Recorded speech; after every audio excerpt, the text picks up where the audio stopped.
1 തെസ്സലോനിക്ക 3-ാം അധ്യായം. തീമോത്തയോസ്. ഈ വേർപാട് ദുസ്സഹമായി തീർന്നപ്പോൾ ആഥൻസിൽ തനിച്ചു കഴിയുവാൻ ഞങ്ങൾ തീരുമാനിച്ചു. നിങ്ങളെ വിശ്വാസത്തിൽ സ്ഥിരീകരിക്കാനും വേണ്ട നിർദ്ദേശങ്ങൾ തരാനുമായി ഞങ്ങളുടെ സഹോദരനും ക്രിസ്തുവിൻ്റെ സുവിശേഷത്തിൽ ദൈവത്തിൻ്റെ ശുശ്രൂഷകനുമായ തീമോത്തയോസിനെ നിങ്ങളുടെ അടുത്തേക്ക് അയച്ചു. പീഡനങ്ങൾ നിമിത്തം ആർക്കും ഇളക്കം തട്ടാതിരിക്കാനാണ് ഇങ്ങനെ ചെയ്തത്. ഇതിനാണ് ഞങ്ങൾ നിയോഗിക്കപ്പെട്ടിരിക്കുന്നതെന്ന് നിങ്ങൾക്ക് തന്നെ അറിയാമല്ലോ. എന്തെന്നാൽ ഞങ്ങൾക്ക് കഷ്ടതകൾ സഹിക്കേണ്ടി വരുമെന്ന് നിങ്ങളോടുകൂടി ആയിരുന്നപ്പോൾ തന്നെ ഞങ്ങൾ പറഞ്ഞിട്ടുള്ളതാണ്.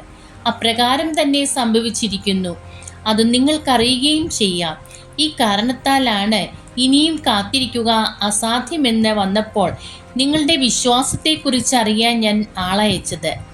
പ്രലോഭകൻ നിങ്ങളെ ഏതു വിധത്തിലും പരീക്ഷയിൽ വീഴ്ത്തിയേക്കുമെന്ന്, ഞങ്ങളുടെ പ്രയത്നമെല്ലാം പാഴായി പോയേക്കുമെന്നും ഞാൻ ഭയപ്പെട്ടു.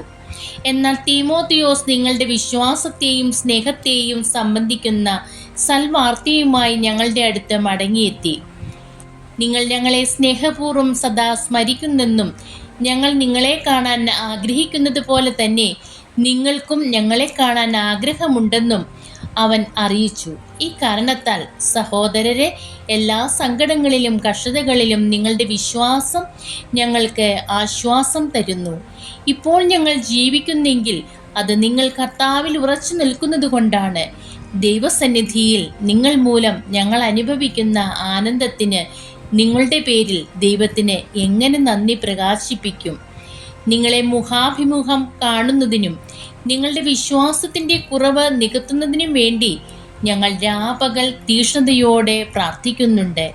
നമ്മുടെ പിതാവായ ദൈവം തന്നെയും നമ്മുടെ കർത്താവായ യേശുവും നിങ്ങളുടെ അടുത്തേക്ക് ഞങ്ങളെ നയിക്കട്ടെ. ഞങ്ങൾക്ക് നിങ്ങളോടുള്ള സ്നേഹം പോലെ നിങ്ങൾക്ക് തമ്മിലും മറ്റെല്ലാവരോടുമുള്ള സ്നേഹം വളർന്ന് സമൃദ്ധമാകാൻ കർത്താവ് ഇടവരുത്തട്ടെ.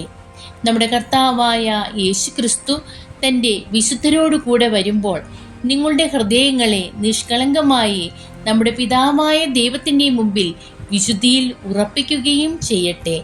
ദൈവമേ, സ്തുതി അങ്ങേക്ക് യോഗ്യമാകുന്നു.